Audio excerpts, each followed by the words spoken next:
Jean-Louis, 7e course de la saison ce week-end au Grand Prix du Canada. C'est un circuit avec beaucoup de lignes droites. Alors, quels seront les réglages à adopter au niveau de l'aérodynamique et des pneus?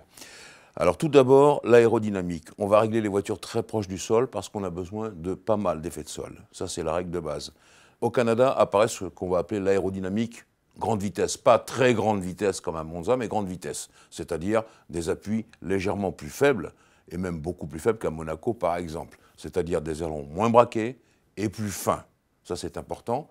Il faut comprendre qu'à Montréal, on atteint à chaque fois 340-350 km/h en vitesse de pointe.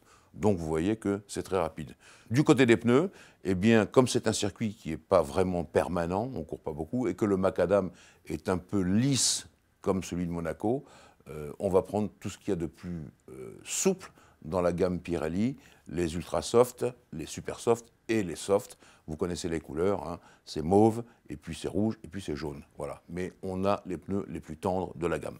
Avec ces longues lignes droites du Grand Prix du Canada, il faudra aussi gérer au mieux la consommation et le freinage surtout.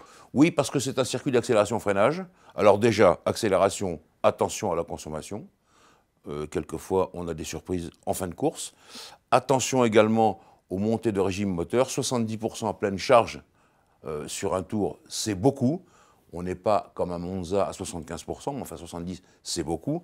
Et comme on parle d'accélération-freinage, eh bien forcément, le freinage, c'est le test imparable pour les freins. Récemment, dans AutoPlus, j'ai donné les statistiques de Brembo, le manufacturier de freins italien, et le Canada arrive naturellement le dernier parce que c'est le plus dur. L'année dernière, Jean-Louis, c'était Lewis Hamilton qui l'avait emporté devant Sébastien Vettel. Cette année, les choses pourraient s'inverser. Alors Mercedes ou Ferrari? Alors, on a vu que Ferrari, c'était bien à Monaco, et c'est ce qui s'est produit. Hein, Vettel a été imparable. Maintenant, quand même, au Canada, il y a de la puissance moteur qui joue. Et je pense que, justement, ça peut être au tour de Mercedes de revenir à la hauteur de Ferrari. Mais enfin, il faut commencer déjà à y penser sérieusement, parce que Vettel a commencé à prendre de l'avance. Hein, il a 25 points d'avance sur Hamilton, c'est-à-dire une victoire complète.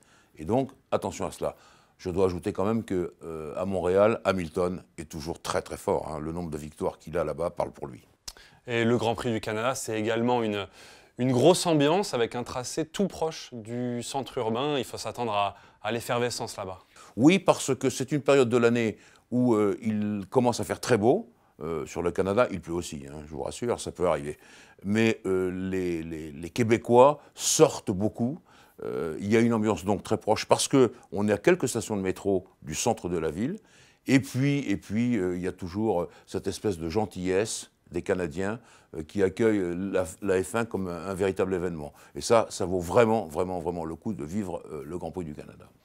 Dernière question, Jean-Louis, on n'en a pas parlé depuis longtemps.